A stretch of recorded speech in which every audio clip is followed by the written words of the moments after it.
देख रहे हैं हरियाणा विशेष, आपके साथ मैं ममता तिवारी। शुरुआत करते हैं कार्यक्रम की। यूपी के बाद हरियाणा में भी मदरसों में राष्ट्रीय गान अनिवार्य किया जा सकता है। मदरसों में राष्ट्रीय गान अनिवार्य हो या नहीं, सरकार इसकी तैयारी में जुट गई है।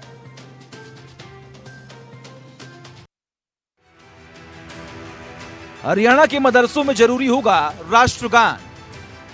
उत्तर प्रदेश के मदरसों में राष्ट्रगान अनिवार्य किए जाने पर मचा सियासी शोर शराबा अभी शांत भी नहीं हुआ था कि अब हरियाणा सरकार भी बड़ा कदम उठाने की तैयारी में है। सूबे के शिक्षा मंत्री कंवरपाल गुर्जर ने खुद इस बात के संकेत दिए हैं। चंडीगढ़ में एक प्रेस कॉन्फ्रेंस के दौरान शिक्षा मंत्री ने कहा, हरियाणा के मदरसों में राष्ट्रगान हो रहा है या नहीं, पहले जानकारी हासिल करेंगे और अगर जरूरत पड़ी तो उसके बाद कदम भी उठाएंगे। शिक्षा मंत्री कंवरपाल गुर्जर ने कहा, राष्ट्रगान से किसी को कोई दिक्कत नहीं होनी चाहिए। हरियाणा के मदरसों में 15 अगस्त मनाया जाता है।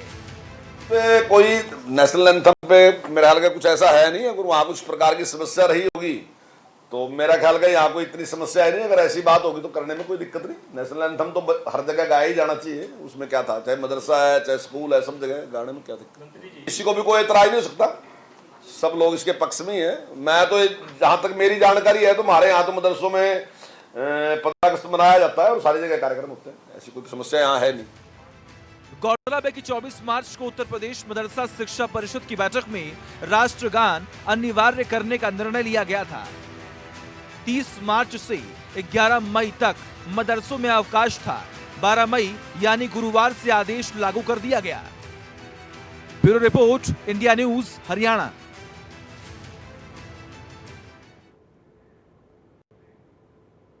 चलिए आगे बढ़ते हैं। हरियाणा और पंजाब की राज्यसभा की दो सीटों के लिए चुनावी बिगुल बज गया है। राज्यसभा चुनाव के लिए चुनाव आयोग ने 24 मई को नोटिफिकेशन जारी करेगा, लेकिन राजनीतिक पार्टियां इसकी तैयारी में अभी से जुट गई है।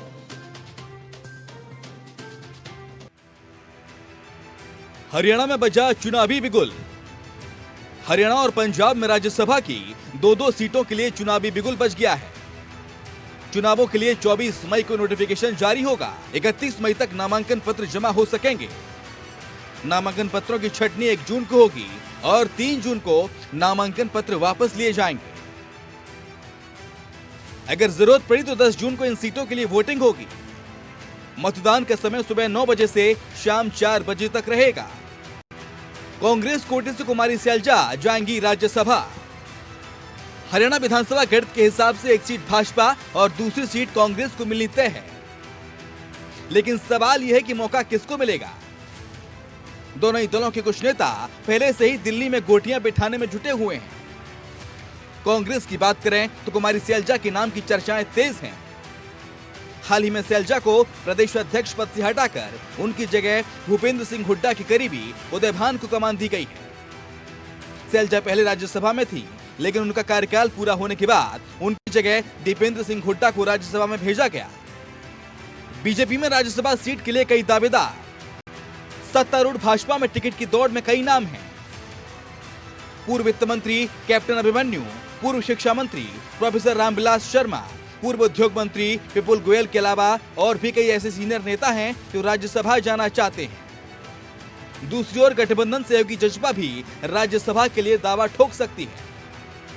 गौरतलब है कि भाजपा के दुष्यंत कुमार गौतम और भाजपा समर्थित निर्दलीय सांसद सुभाष चंद्रा का कार्यकाल 1 अगस्त को पूरा हो रहा है। ऐसे में समय से पहले दोनों सीटों पर चुनाव करवाने की योजना आयोग की है। चुनाव प्रक्रिया 13 जून को पूरी होगी। Bureau report, India news, Haryana.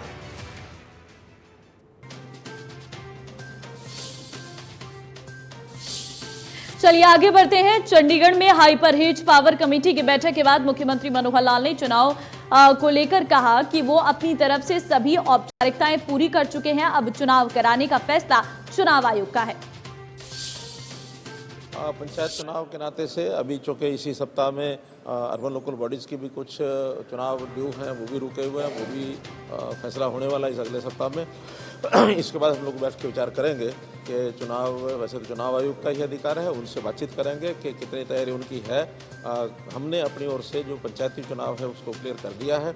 अब उसमें चूँकि वोटर लिस्टें हैं, वार्डबंदी कुछ करनी है, कितना समय उनको लगेगा उतना समय लगा करके और जल्दी से जल्दी चुनाव करें। चलिए आगे बढ़ते हैं। रतिया में बीजेपी कार्यकर्ताओं की बैठक का आयोजन किया गया, जिसमें महिला एवं बाल विकास मंत्री कमलेश ढांडा ने शिरकत की। बैठक में निकाय और पंचायती चुनाव को लेकर चर्चा की गई। इस दौरान कमलेश ढांडा ने कार्यकर्ताओं को चुनाव के लिए कमर कसने के निर्देश देते हुए कहा कि पार्टी का कार्यकर्ता पार्टी की रीढ़ होता है। साथ ही कमलेश ढांडा ने कहा कि भले ही चुनाव की तारीखों का ऐलान नहीं हुआ हो, लेकिन कार्यकर्ता निकाय और पंचायत चुनाव की तैयारी में जुट जाएं। सरकार जनता के कल्याण के लिए अनेक योजनाएं चला रही है, जिनका प्रसार करे कार्यकर्ता। हमारी पार्टी की पूरी तैयारी है। हमारी भारतीय जनता पार्टी हर समय, चाहे छोटा चुनाव है चाहे बड़ा चुनाव है, उसकी तैयारी बड़ी जोर शोर से करते हैं और हमारे सभी कार्यकर्ताओं में उत्साह है इसको लेकर। और जहाँ तक भी हमारी पार्टी इसमें सिंबल पर ही चुनाव लड़ेगी। हमारी पार्टी की चलिए आगे बढ़ते हैं। मोहाली में इंटेलिजेंस ऑफिस में हुए ब्लास्ट केस में बड़ा खुलासा हुआ है। पंजाब के डीजीपी ने प्रेस कॉन्फ्रेंस कर बताया कि ब्लास्ट की साजिश में बब्बर खालसा और गैंगस्टर शामिल थे। कैसे रची गई मोहाली में ब्लास्ट की साजिश, देखिए रिपोर्ट। मोहाली अटैक में बड़ा खुलासा, कनाडा से जुड़े मिले तार, रिंदा का करीबी हमले का साजिशकर्ता। मोहाली हमले की जांच जैसे जैसे आगे बढ़ रही है, खुलासे भी दिन ब दिन बड़े होते जा रहे हैं। इंटेलिजेंस दफ्तर पर हमला बब्बर खालसा और गैंगस्टर्स ने मिलकर किया था। इसका खुलासा खुद पंजाब पुलिस के डीजीपी वीके भावरा ने किया। पुलिस अब तक 6 आरोपियों को गिरफ्तार कर चुकी है। मुख्य आरोपी लखबीर लंडा है, जो 2017 से कनाडा में है। लंडा पाकिस्तान में बैठा आतंकी रिंदा का करीबी है। दैट मेन पर्सन जिहड़ा की कॉन्स्पिरेटर कह सकते हैं, जिसने सारा कुछ लॉजिस्टिक ऑर्गेनाइज की है, वो हैगा लखबीर सिंह लांडा। लखबीर सिंह लांडा ये तरनतारन जिले का रहने वाला है। लांडा ये गैंगस्टर होंदा सी और 2017 ਦੇ ਵਿੱਚ ਕੈਨੇਡਾ शिफ्ट कर गया सी। He is a close associate of Harvinder Rinda, जिहड़ा ਅਸੀਂ ਸਾਰੇ ਜਾਣਦੇ हैं that he is in the close proximity of Wadawa Singh and Pak ISI, and he operates from Pakistan. So Rinda and Landa, this axis, so we can see that BKI and gangster, ये जरा access है इन्होंने मिलके किया है, end of course with the banking of पाक ISI। Police ने अब तक जिन 6 आरोपियों को गिरफ्तार किया है, उनमें से किसी ने रेकी की तो किसी ने आरोपियों को पनाह दी, यानी सब एक दूसरे से मिले हुए थे। लेकिन बड़ी बात यह है कि आरपीजी चलाने वालों का सुराग अभी तक नहीं लगा है। कार में सवार तीनों संदिग्ध गिरफ्त से बाहर हैं। 3 people are yet to be arrested. One is Charat Singh, secondly is those 2 persons. So the idea is, what was the conspiracy, who did it, from where, at whose behest, who provided shelter, logistic, weapons, recce. So all these aspects जड़ा होया सी incident, ਉਹਦੇ ਸਾਰੇ aspect ये गल clear हुई है और इस दे विच 6 गिरफ्तारियां हुई हैं। 3 ਨੂੰ ਦੀ सर्च हाले भी चल रही है। And overall I will say कि ये जड़ा है इंसीडेंट, ये PKI प्लस गैंगस्टर्स का जड़ा गठजोड़ है उन्होंने कराया है। गौरतलब है कि मोहाली में 9 मई की शाम पंजाब इंटेलिजेंस के दफ्तर पर रॉकेट लॉन्चर से हमला किया गया था। हमले में जानमाल की हानि तो नहीं हुई थी, लेकिन सुरक्षा में चूक पर सवाल अभी भी है। Bureau report, India news, Haryana.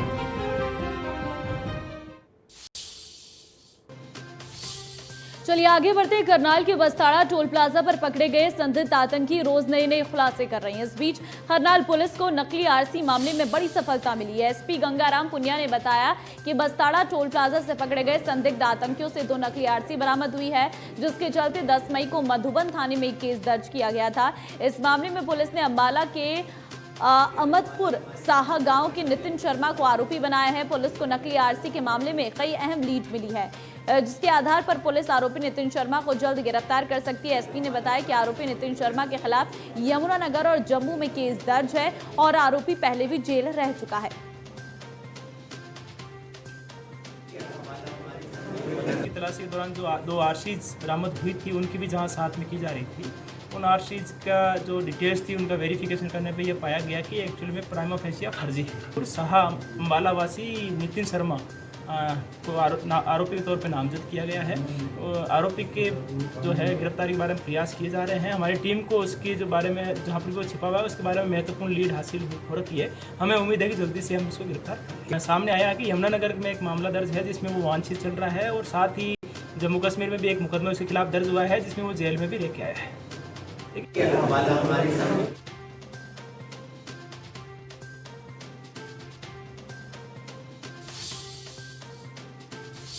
और वहीं उदयपुर में चल रही कांग्रेस के 3 दिवसीय चिंतन शिविर की वेलकम स्पीच में कांग्रेस अध्यक्ष सोनिया गांधी ने कहा कि पार्टी ने हमें बहुत कुछ दिया, अब कर्ज उतारने का समय है। उन्होंने बीजेपी और केंद्र सरकार पर भी बड़ा हमला बोला। सोनिया गांधी ने कहा कि बीजेपी केंद्र सरकार देश में डर और असुरक्षा का माहौल पैदा कर रही है। अल्पसंख्यकों को डराया जा रहा है, धर्म के नाम पर पोलराइजेशन किया जा रहा है। अल्पसंख्यक हमारे देश में बराबर के नागरिक हैं। यह हमारी पुरानी बहुलवादी कल्चर का परिचालक है।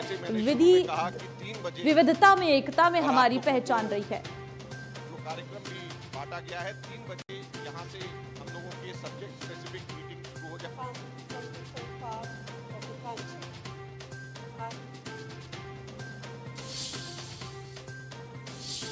और आगे बढ़ते हैं। 15 मई को सीएम मनोहर लाल यमुनानगर के जगाधरी में रैली को संबोधित करेंगे। शिक्षा मंत्री कंवरपाल गुर्जर ने चंडीगढ़ में प्रेस कॉन्फ्रेंस कर इसकी जानकारी दी है। शिक्षा मंत्री ने कहा कि रैली को लेकर लोगों में उत्साह है और ये रैली ऐतिहासिक होगी। और अब माननीय मुख्यमंत्री जी 15 तारीख को वहां पहुंच रहे हैं और निश्चित तौर से बहुत सी ऐसी घोषणाएं जो डेवलपमेंट की अभी कुछ कमियां थी उनको पूरा करने का वो विश्वास दिला के आएंगे और निश्चित तौर से वो अपने टाइम पे पूरी भी होंगी, ऐसा मेरा विश्वास है। और जनता में भारी उत्साह है। अभी आप हमारे कार्यक्रम देख भी रहे होंगे, क्योंकि आजकल तो कोई चीज़ छुपी नहीं है, वो सारा कुछ फेसबुक पे दिख जाता है। तो जनता में बड़ा भारी उत्साह है और मैं समझता हूँ कि ये आज तक की शायद यमुनानगर के इतिहास की सबसे बड़ी जनसभा होगी। इतिहास की किताबों में बदलाव पर बोलते हुए शिक्षा मंत्री कंवरपाल गुर्जर ने कहा कि पहले भी वीर सावरकर के बारे में पढ़ाया जाता था और आगे भी पढ़ाया जाएगा। उन्होंने कहा कि वीर सावरकर ने देश के लिए बलिदान दिया है। कांग्रेस पर तंज कसते हुए कहा कि इतिहास में जो गलतियां हुई हैं उन्हें पढ़ाया जाएगा। देखिए, वीर सावरकर के बारे में अभी पढ़ाया जा रहा है, ऐसा नहीं। वीर सावरकर के बारे में पहले भी पढ़ाया जा रहा था और मैं पूरा उसके पक्ष में हूँ कि वीर सावरकर जी ने जो बलिदान देश के लिए दिया, जो संघर्ष देश के लिए किया, वो अपने आप में बेमिसाल है। उनकी एक फिलॉसफी है, उन्होंने अपने तरीके से काम किया। अब कुछ लोगों को लगता है कि भाई अगर जो फिलॉसफी गांधी जी की है वही रहनी चाहिए, तो वो उनकी सोच हो सकती है। जो देश की लड़ाई लड़ने वाले लोग थे उनकी अलग अलग थी। अगर क्रांतिकारियों की लें तो क्रांतिकारियों की अलग सोच थी, महात्मा गांधी जी की अलग सोच थी, वीर सावरकर जी की अलग सोच थी, लेकिन सभी महापुरुष देश की आजादी के लिए ही लड़ाई लड़ रहे थे। तो इसका मतलब कोई ये नहीं है कि कोई महापुरुष कम हो गया, सब उतने ही बड़े महापुरुष हैं, देश के लिए काम कर रहे हैं। इतिहास जो है ना जी, इतिहास को आप शुगर कोटेड नहीं बना सकते कि आप मिट्टी मिट्टी बातें लिखेंगे, अगर कोई कड़वी है तो वो भी बात कही जा। जहां कांग्रेस को बहुत से श्रेय मिल रहे, तो वहां कुछ गलतियां भी हुई हैं, उन गलतियों का भी जिक्र किया ही जाएगा। वहीं अगर हम 562 रियासतों का जिक्र कर रहे हैं कि जिस कुशलता के साथ सरदार पटेल ने उनका विलय किया वो अपने आप में बेमिसाल है।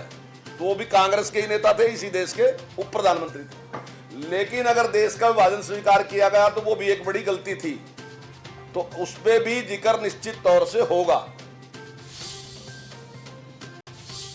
वहीं प्रदेश में टीचरों की कमी पर शिक्षा मंत्री ने कहा कि 1 साल के अंदर अंदर प्रदेश में टीचरों की कमी को पूरा कर दिया जाएगा। कि लगभग 34,000 के करीब जो थे टीचरों की कमी हमारे पास थी, लेकिन उसमें हम कुछ भर्ती जो है ये जो कोर्ट ने रोक रखी थी, जैसे ही वो होगी कुछ की पूर्ति कर लेंगे, लेकिन जल्दी हम टीचरों की कमी को पूरा कर लेंगे।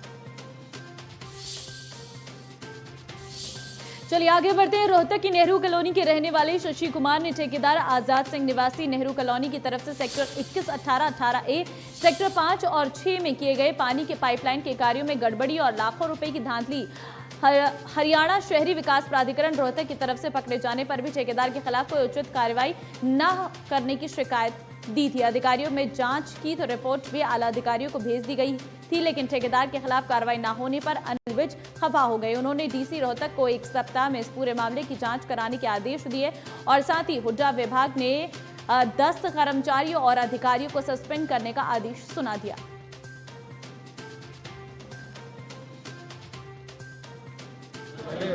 अब जो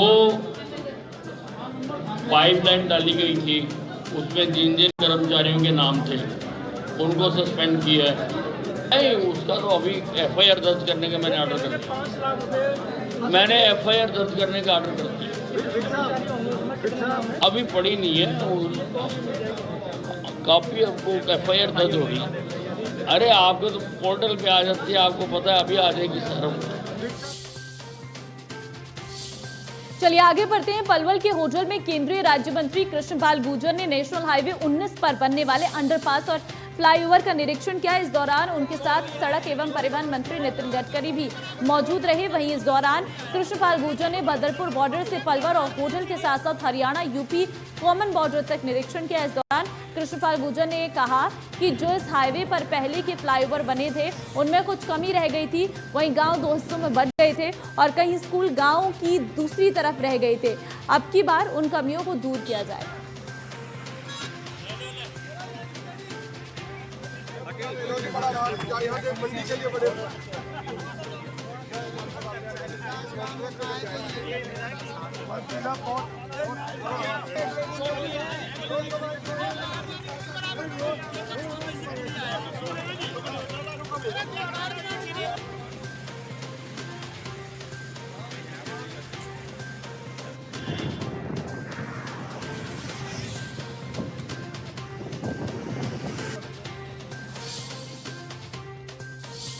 चलिए आगे बढ़ते हैं। पंचकुला में आईजी होमगार्ड हेमंत कलसन एक बार फिर विवादों में। हेमंत कलसन का एक वीडियो सामने आया जिसमें हेमंत कलसन एक विकलांग दुकानदार के साथ मारपीट करते नजर आ रहे हैं। बताया जा रहा है कि किसी बात को लेकर हुए विवाद के बाद आईजी हेमंत कलसन ने दुकान में घुसकर विकलांग के साथ मारपीट की और उसका सामान भी फेंक दिया। पीड़ित ने आरोप लगाया कि जब उसने पुलिस को शिकायत दी, पुलिस ने थाने में उसे धमकाया गया। साथ ही पुलिस ने उसके शिकायत पर कोई कार्रवाई नहीं की। तो फिलहाल 2 तस्वीरें, एक तस्वीर जहां दुकान में घुसकर मारपीट आईजी होमगार्ड हेमंत कलसन का नजर आ रहा है, दूसरी तस्वीर नर्स के साथ बदसलूकी की तस्वीर है। और हेमंत कलसन के ऊपर यह आरोप पहली बार नहीं है, इससे पहले भी कई ऐसे विवाद हैं जिसमें हेमंत कलसन का नाम सामने आ चुका है।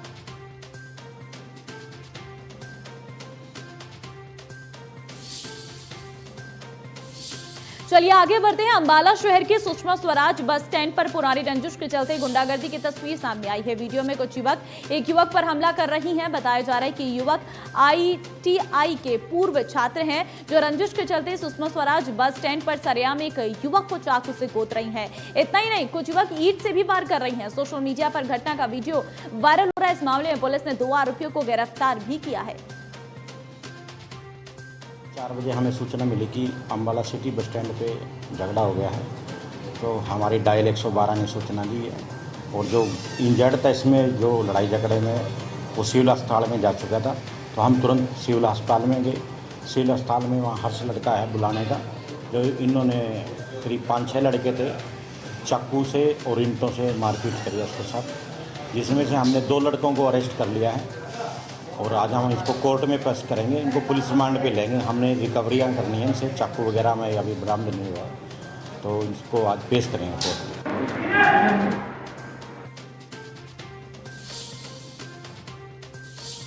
और हरियाणा विशेष में फिलहाल बस इतना ही। बाकी अन्य खबरों के लिए आप देखते रहिए इंडिया न्यूज हरियाणा। नमस्कार।